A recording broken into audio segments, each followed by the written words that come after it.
Hello everyone, welcome to Target for IQ. Today we are going to cover chapter 4 of the Code of Criminal Procedure. Chapter 4 section 36 से लेके section 40 तक है. ये दो parts में divided है, part A और पार्ट बी. जो पार्ट ए है वो आपका बात करता है powers of superior officers of police, section 36. और जो पार्ट बी है वो aid to the magistrates and the police, section 37 से लेके सेक्शन 40 यहाँ तक की बात करता है. ठीक है. बट बिफोर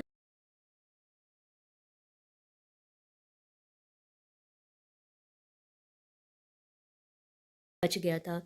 और अगेन ये हमारे एपीओ एग्ज़ाम के लिए बहुत इंपॉर्टेंट है क्योंकि ये प्रोसिक्यूशन से डील करता है. तो आज हम पहले directorate of prosecution that is section 25A देखेंगे, उसके बाद हम चैप्टर 4 स्टार्ट करेंगे. तो थोड़ा सा रिवाइज करते हैं क्योंकि एपीओ का ही अपकमिंग एग्ज़ाम है, उसमें तो ये इंपॉर्टेंट है ही और सिविल जज में भी नो डाउट इंपॉर्टेंट रहेगा. देखो सेक्शन 24 जो था कल हमने यहाँ से शुरू किया था. तो सेक्शन 24 पब्लिक प्रोसिक्यूटर के बारे में बात करता है. ठीक है. ठीक है भाई, अब बिल्कुल इसको देखिए, अगर ये क्वेश्चन आता है तो गलत होना नहीं चाहिए, इसलिए मैं इसको कई बार आपको रिवाइज करा रही हूँ. सेक्शन 25 असिस्टेंट पीपी की बात करता है. ठीक. अगर एडिशनल पीपी की बात आई तो वो 24 में है. एडिशनल और पब्लिक प्रोसिक्यूटर्स ये दोनों 24 में हैं. और जहाँ असिस्टेंट की बात आ रही है, असिस्टेंट वो 25 में है. ठीक है.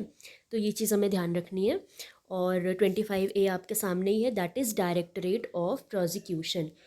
तो देखो डायरेक्टरेट ऑफ प्रोसिक्यूशन में एक डायरेक्टर ऑफ प्रोसिक्यूशन होते हैं. ठीक है. ये होते क्या हैं? तो ये एक कंट्रोलिंग अथॉरिटी है जो एडमिनिस्ट्रेटिव फंक्शन होता है प्रोसिक्यूशन डिपार्टमेंट का, उसको देखने का काम करते हैं. तो इस वजह से इसका इस्टेब्लिशमेंट किया गया है और इनके बारे में CRPC के सेक्शन 25A बात करता है. ये सेक्शन पहले से नहीं था, ये अमेंडमेंट के थ्रू आया है, 2005 का अमेंडमेंट, जो कि हमारा एनफोर्स में आया है 23 जून 2006. तो ये भी याद रखना है आपको. चलिए देखते हैं कि डायरेक्टरेट ऑफ प्रोसिक्यूशन का इस्टेब्लिशमेंट कौन करता है. तो it is established by the state government. Particular state government अपने स्टेट में इनको इस्टेब्लिश करेंगी.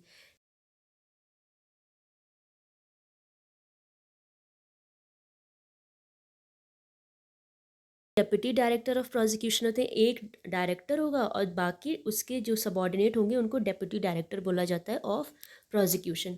तो कितने होंगे? जितना स्टेट को सही लगेगा, इसीलिए यहाँ पे लिखा हुआ एज मैनी. जितना उन्हें ठीक लगेगा, हमारे स्टेट में इतनी रिक्वायरमेंट है उतना वो रख देंगे. इनकी एलिजिबिलिटी क्या है? तो जो DOP हैं और जो DDP हैं उन दोनों की एलिजिबिलिटी ये कि 10 साल से कम की प्रैक्टिस इनकी नहीं होनी चाहिए. ठीक है. यानी मिनिमम रिक्वायरमेंट है 10 ईयर्स ऑफ प्रैक्टिस. ठीक. इनका जो अपॉइंटमेंट है वो स्टेट गवर्नमेंट करती है in concurrence of chief justice of high court. ये इंपॉर्टेंट है. कॉन्करेंस ऑफ सिर्फ हाई कोर्ट या कॉन्करेंस ऑफ कुछ और नहीं, chief justice of high court ये मेंशन होना ज़रूरी है. तो अगर आपके एग्ज़ाम में कहीं पे ये ऑप्शन हो CJ ऑफ हाई कोर्ट तो बिल्कुल उसी को टिक कर देना. यानी स्टेट गवर्नमेंट और CJ ऑफ हाई कोर्ट इन दोनों का काम होता है इनके अपॉइंटमेंट में. ठीक है. नेक्स्ट देखते हैं सबसेक्शन 3. ये बोलते हैं head of directorate of prosecution जो होगा, जो भाई हेड होगा, ठीक है, डायरेक्टरेट ऑफ प्रोसिक्यूशन का वही डायरेक्टर होगा, वही होगा डायरेक्टर. ठीक. और उनका फंक्शन जो है under the administrative control of the head of the home department in the state. क्योंकि ये एडमिनिस्ट्रेटिव फंक्शन को कंट्रोल कर रहे हैं ना, तो इस वजह से जो स्टेट का होम डिपार्टमेंट होगा, जैसे सेंटर पे होता है होम मिनिस्ट्री, वैसे जो स्टेट का होम डिपार्टमेंट होगा उसके अंडर में ये काम करेंगे. और सबसेक्शन 4 देखो, जो मैंने अभी बताया, एक डायरेक्टर ऑफ प्रोसिक्यूशन होता है और उसके अंडर में DDP होंगे जो उनके सबॉर्डिनेट्स हैं. कितने होंगे? जितना स्टेट को ठीक लगेगा उतने वो रख सकती है. वही दिया है आपके सबसेक्शन 4 में. सबसेक्शन 5 और 6 को हम साथ में देखते हैं. 5 ये बोलता है कि जो डायरेक्टर ऑफ प्रोसिक्यूशन है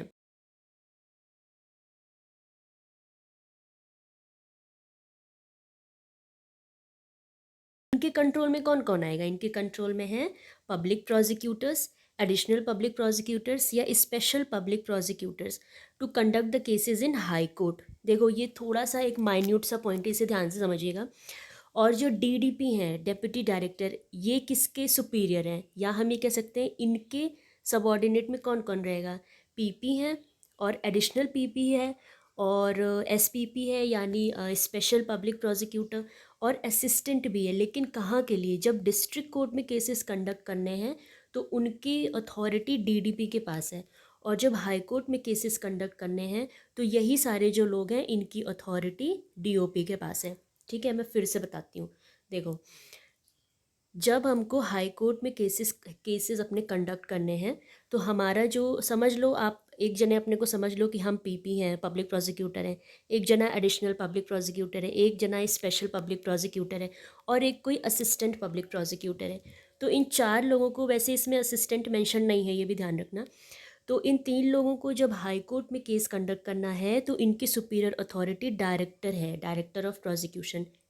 और जब ये चार लोगों को डिस्ट्रिक्ट कोर्ट में केसेस मेंशन करने हैं, केसेस देखने हैं, कंडक्ट करने हैं, कुछ भी करने हैं, तो इनकी जो सुपीरियर अथॉरिटी है वो डेप्यूटी डायरेक्टर ऑफ प्रोसिक्यूशन है। ठीक है, तो ये एक माइन्यूट सा डिफरेंस है, इसलिए मैंने इन दोनों सबसेक्शंस को साथ में रखा है। ठीक है, तो इसे आप और अच्छे से एक बार देख लेना। नेक्स्ट है कि जो पावर्स एंड फंक्शन है ऑफ डायरेक्टर ऑफ प्रोसिक्यूशन के या डेप्यूटी डायरेक्टर की, वो कौन बताता है? State government. सबसेक्शन 7 इसकी बात कर रहा है। नेक्स्ट सबसेक्शन 8 ये बोलता है कि जो सेक्शन 25A है वो अप्लाई नहीं करेगा। कहाँ पर? जो advocate general of the state है while performing functions of public prosecutor. मान लो ऐसी कोई सिचुएशन आती है कि जो एडवोकेट जनरल है स्टेट के, उनको पब्लिक प्रोसिक्यूटर का काम करना पड़ रहा है, तो उनके ऊपर सेक्शन 25A में ये जो भी चीज़ें दी गई हैं वो कुछ भी अप्लाई नहीं करेंगी। ठीक है, तो ये तो रहा हमारा सेक्शन 25A। और इसी के साथ साथ आपका चैप्टर 1, चैप्टर 2 और चैप्टर 3 ये पूरी तरह से कंप्लीट हो चुका है, एक एक सेक्शन। तो अगर आपने अभी तक इस वीडियोस नहीं देखे हैं और आप एपीओ का एग्ज़ाम देने जा रहे हो या एमपी का एग्ज़ाम देने जा रहे हो जो अभी फरवरी में होना शेड्यूल्ड है, तो आप प्लीज़ प्लेलिस्ट में जाइए और ये सारे वीडियोस देख लीजिए, क्योंकि धीरे धीरे अब हमारे चैप्टर्स आगे बढ़ेंगे तो सेक्शंस का बोझ जो है वो हमारे ऊपर बढ़ने लग जाएगा। इसलिए आप साथ साथ देखते चलिए। ठीक है, तो चलिए हम स्टार्ट कर रहे हैं अब चैप्टर 4। तो जैसा कि मैंने पहले ही बता दिया था कि चैप्टर 4 कहाँ से कहाँ तक है, सेक्शन 36 से लेके सेक्शन 40 तक। ये जो रेंज है मैं बार बार इसलिए मेंशन कर रही हूँ, याद रहना ज़रूरी है। जितना ज़्यादा ये रेंज हमें याद रहेगी उतने ज़्यादा चांसेस रहेंगे हमारे क्वेश्चन कम से कम गलत हो। चैप्टर 4 दो पार्ट्स में डिवाइडेड है, ए और बी। पहले में सेक्शन 36 है और दूसरे में सेक्शन 30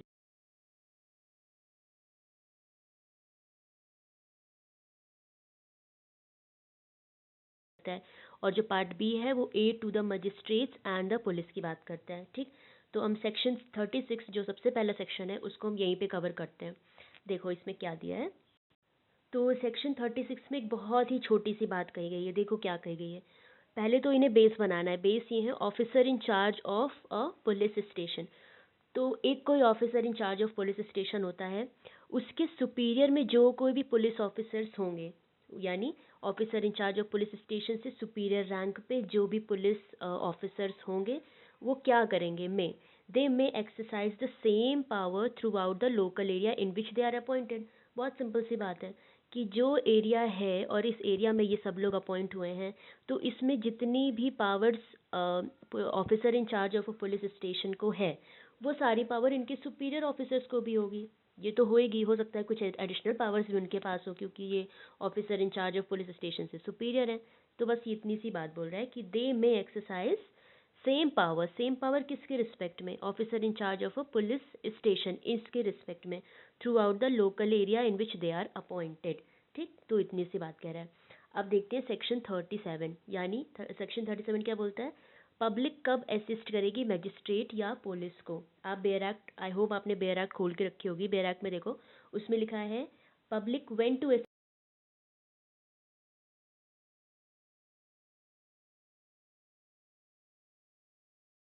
ऐसी कौन सी सिचुएशंस हैं जहाँ पे पब्लिक जाएगी और मजिस्ट्रेट्स एंड पुलिस की हेल्प करेगी। ठीक, तो ऐसी सिचुएशन क्या है कि जब रीजनेबल डिमांड करे। कौन?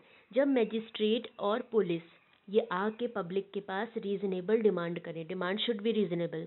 ठीक है, तब हर व्यक्ति बाध्य है, यानी तब हर व्यक्ति की ड्यूटी बनती है to assist them in following situations या in case of following persons.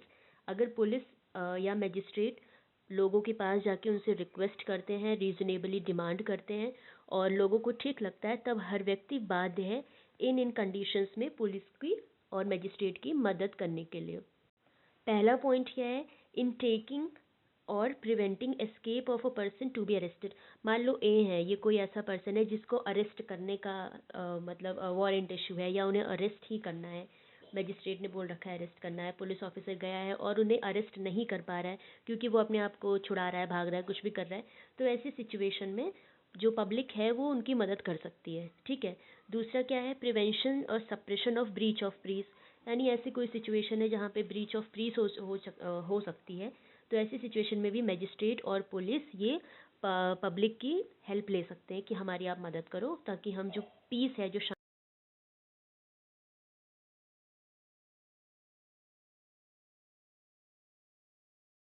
To be committed to railway, canal, telegraph और पब्लिक प्रॉपर्टी।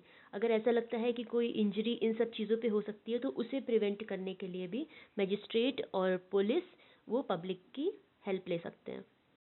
तो याद रखना है कि ये 3 ग्राउंड्स हैं, जिन 3 ग्राउंड्स में पुलिस ऑफिसर या फिर मजिस्ट्रेट जो जनरल पब्लिक है उनकी हेल्प ले सकते हैं और पब्लिक बाध्य है ऐसी सिचुएशंस में उनकी मदद करने के लिए।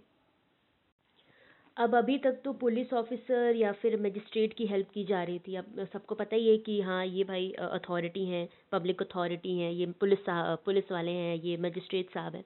बट मान लो क्या हो जाता है कभी कभी कि किसी ऐसे पर्सन को जो पुलिस ऑफिसर नहीं है, ठीक है, उसको बोल दिया गया है कि भाई आप जाओ और ये मिस्टर ए को अरेस्ट करके लेके आओ। तो ऐसा भी हो सकता है ना कि मजिस्ट्रेट उनको बोल दे कि दूसरे पर्सन को वारंट डायरेक्ट कर दे कि भाई जाओ आप उसको अरेस्ट करके ले आओ। तो ऐसे पर्सन्स की भी हेल्प करना पब्लिक की रिस्पॉन्सिबिलिटी। तो देखो इसमें ध्यान रखने की बात ये है कि उसमें कौन हेल्प कर सकता है, एनी अदर पर्सन, कोई भी पर्सन हेल्प कर सकता है। लेकिन बस उसे ये पता चलना चाहिए कि जो मान लो मिस्टर ये डी हैं जिनको वारंट एग्जीक्यूट करने के लिए दिया गया है, तो ये आए किसी एक पर्सन को अरेस्ट करने के लिए। तो मिस्टर ये जो एनी अदर पर्सन है, इनको अगर लगता है कि भाई ये इनके नियर है, नियर बाय हैं और ये हेल्प कर सकते हैं उस पर्सन को अरेस्ट करने में इनकी मदद, तो हाँ फिर इनको इनकी मदद करनी चाहिए। बस इतनी सी चीज़ है इसमें। यही सेम चीज़ इस यहाँ पे लिखी हुई है कि any other person can aid, यानी दूसरा पर्सन हद मदद कर सकता है, लेकिन कब करेगा, if the person is near eight hand.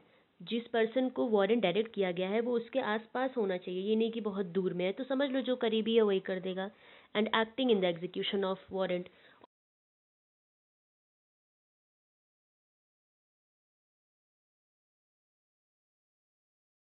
ये जो 39 है देखिए, ये उत्तराखंड में पूछा गया था इसलिए मैंने यहाँ पे मार्क भी कर दिया है। इसमें ये है कि public to give information of certain offences. अगर कुछ ऑफेंसेस इस जो डिस्क्राइब्ड हैं उन ऐसे ऑफेंस होते हैं, तो ऐसे में पब्लिक की ये ड्यूटी बनती है कि वो इन्फॉर्मेशन दे मजिस्ट्रेट को या फिर पुलिस ऑफिसर को। पहले तो मैं आपको ये इन्फॉर्म कर देती हूँ कि सेक्शन 39 में 12 ऐसे हेड्स दिए हुए हैं। ये आईपीसी के कुछ क्राइम्स हैं, 12 मतलब हेड्स में इनको रखा गया है। ये क्राइम्स हैं जैसे क्रिमिनल कॉन्स्पिरेसी 121 से लेके 126 से रिलेटेड है, और पब्लिक ट्रैंक्विलिटी वाले ऑफेंसेस हैं, और इलीगल ग्रेटिफिकेशन से रिलेटेड ऑफेंसेस हैं, और मान लो एडल्ट्रेशन इन फूड्स या ड्रग्स वाली चीज़ें उससे रिलेटेड ऑफेंसेस हैं, या फिर मान लो कुछ ऐसे ऑफेंस सिक्योरिटी हो गया या पब्लिक सर्वेंट से रिलेटेड। तो समझ लो जो बहुत इम्पॉर्टेंट ऐसे ऑफेंसेस जो ग्रेवली अफेक्ट करते हैं पब्लिक को या फिर किसी पर्टिकुलर पर्सन को। तो अगर भाई कोई भी नॉर्मल पब्लिक है वो देख रहा है कि ऐसी इस इन सब जो 12 हेड्स दिए हुए हैं इनके अंडर में फॉल करने वाले कोई ऑफेंस हुए, तो यहाँ पे वो मैंडेटरी हो जाता है उन लोगों पे, पब्लिक पे, कि वो मजिस्ट्रेट को, नियरेस्ट जो मजिस्ट्रेट हो या पुलिस ऑफिसर हो, उनको इन्फॉर्मेशन करे। क्योंकि यहाँ पे जो बर्डन ऑफ प्रूफ है वो उसी पर्सन पे लाई करेगा जो नियर बाय है, ठीक है। इसलिए ये मैंडेटरी बना दिया गया है उनके ऊपर, पब्लिक के ऊपर, कि वो इन्फॉर्म करें। अदरवाइज पुलिस और या मजिस्ट्रेट आपसे ही आके पूछेगी कि अगर ऐसा ऐसा ऑफेंस यहाँ हुआ तो आपने हमें क्यों नहीं बताया, ठीक है। तो ये आप ज़रा बेयर एक्ट में इसको देख लेना, वो 12 कौन कौन से ऑफेंसेस हैं। तो इसे रटने की ज़रूरत नहीं है, आप एक दो बार देख लेंगे तो समझ जाएंगे कि ये सारी चीज़ें हैं। ठीक है, इसमें मैं आपको बता ही चुकी हूँ कि जैसे क्रिमिनल कॉन्स्पिरेसी हो गया, रॉबरी है, डिकॉइटी है, ऑफेंसेस ऑफ मिसचीफ है, या फिर प्रॉपर्टी के अगेंस्ट कोई ऑफेंस है, या आप समझ लो क्रिमिनल ब्रीच ऑफ ट्रस्ट है, ये सारी चीज़ें। तो यही सब है, आप उसको एक बार ज़रूर से देख लीजिएगा। एक चीज़ इसमें बहुत इंपॉर्टेंट है, हम इसको ज़रूर से नेगलेक्ट कर देंगे, पर इसे ध्यान रखना। जो ऑफेंस है वो इंक्लूड कर रहा है यहाँ पे जो ऑफेंसेस कमिटेड आउटसाइड इंडिया है। तो ये मत समझो कि अगर फॉरेन कंट्री में कोई इन जो 12 हेड्स हैं इनके तहत फॉल करने वाला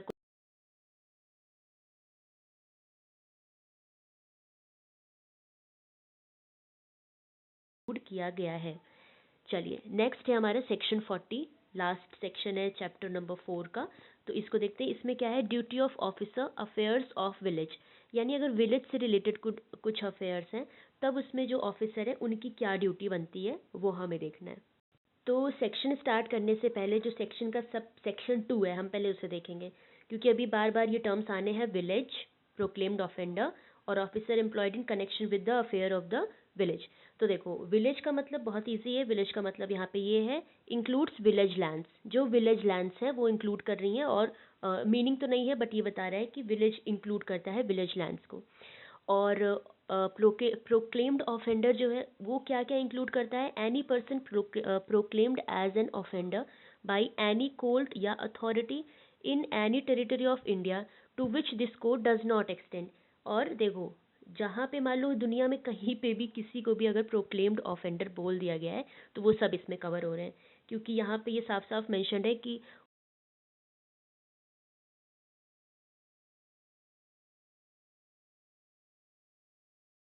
करता है। ठीक है, तो चाहे इंडिया के अंदर हो या आउटसाइड इंडिया हो, अगर प्रोक्लेम्ड ऑफेंडर है तो उन पे ये सब लग रहा है। और आईपीसी के कुछ कुछ सेक्शंस हैं, अगर इस सेक्शंस में पनिशेबल है तो क्राइटेरियाज बताए गए हैं, सेक्शन 302, 4, 382, ये आप देख लीजिएगा। नेक्स्ट है officer employed in connection with the affairs of the village. का मतलब क्या होता है, member of the panchayat of the village. पहले तो विलेज पंचायत का मेंबर होना चाहिए, और इंक्लूड करता है हेडमैन, हर गांव में हेडमैन होता है वो, एंड एवरी ऑफिसर और other persons appointed to perform any function connected with the administration of the village. ठीक, तो ये सारे लोग officer employed in connection with the affairs of the village होते हैं। अब चलिए सेक्शन स्टार्ट करते हैं। तो बस समझ लो सेक्शन ए पे ख़त्म हो गया, वो ज़्यादा इंपॉर्टेंट था सब सेक्शन 2। देखो कैसे बताती हूँ मैं आपको। जो यहाँ पे स्टार्टिंग है सेक्शन 40 की, वो सब सेक्शन 2 से ही है, every officer employed in connection with the affairs of the village. ठीक, बताया ना अभी कौन कौन थे, ये हैं, मेंबर ऑफ द पंचायत हो, या फिर एंड जो इंक्लूड करता है हेडमैन को, यानी ये भी होनी चाहिए, ये भी होनी चाहिए, एंड एवरी ऑफिसर और other person appointed to perform any function in connection with the administration of the village. ठीक है, तो इसमें क्या बोलता है कि every officer in employed in connection with या अफेयर्स ऑफ द विलेज, या जो कोई भी पर्सन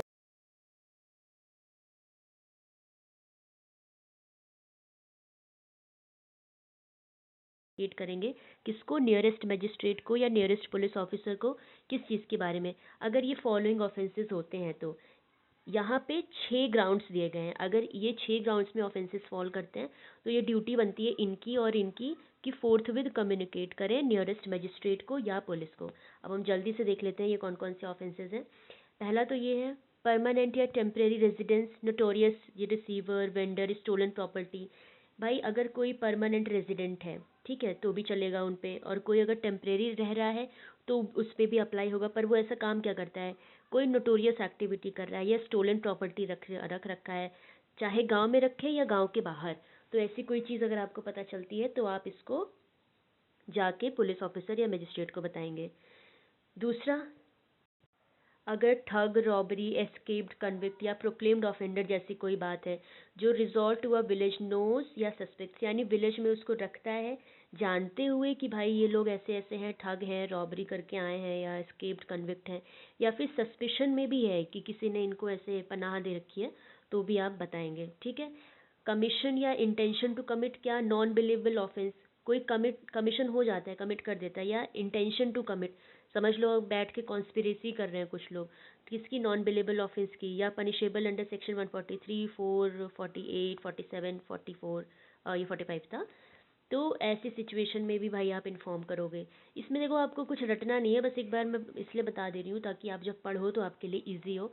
आपको याद रखना है, 3-4 बार पढ़ोगे तो याद हो जाएगा, बहुत डीप में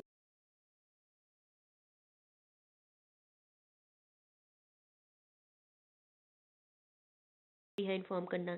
या सस्पिशियस सर्कमस्टांस में जैसे हो जाती है डिस्कवरी ऑफ कॉर्प्स या किसी की डेड बॉडी मिलना, या डिसअपियरेंस ऑफ अ पर्सन, कोई पर्सन गायब हो गया, या suspicion of non billable offence कि आपको डाउट है कि कोई नॉन बिलेबल ऑफेंस कमिट हुआ है। नेक्स्ट है आईपीसी के ये जो जो सेक्शंस दे रखे हैं 231, 238, 302, 304, ये सब सब सब सब अगर ये ऑफेंस कमिट हो जाता है आपके गांव में या नियर बाय, या किसी को आपको पता चलता है इंटेंशन टू कमिट है, कहाँ पे, at any place outside India near such village, out of India near such village, यानी उस गांव के बाहर, इंडिया के बाहर मान लो बाउंड्री है और उस गांव के बाहर कहीं कमिट हो गया या कहीं पे भी, तो भी आपको अगर पता चलता है तो ये आपकी ड्यूटी है कि आप इन्फॉर्म करो, बस इतनी सी बात है। ठीक है।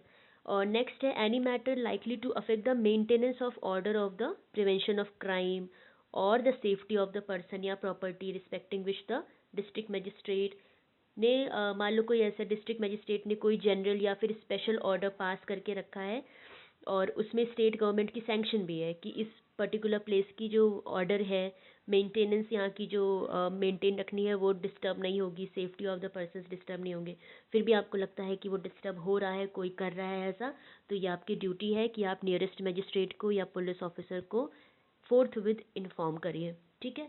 तो ये रहा आपका, और ये चीज़ मैं आपको पहले ही बता चुकी हूँ, ये मैंने स्टार्टिंग में पढ़ा है। तो ये रहा आपका चैप्टर नंबर 4 यहाँ पे कंप्लीट होता है। तो आपका फर्स्ट, सेकंड, थर्ड,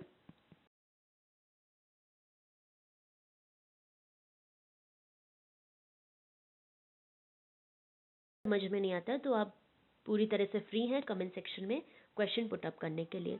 ठीक है। तो मिलते हैं कल के नए वीडियो के साथ जिसमें हम अरेस्ट, जो हमारा बहुत इंपॉर्टेंट चैप्टर है, चैप्टर नंबर 5, उसको स्टार्ट करेंगे। ठीक है। So thank you for watching our channel target for IQ।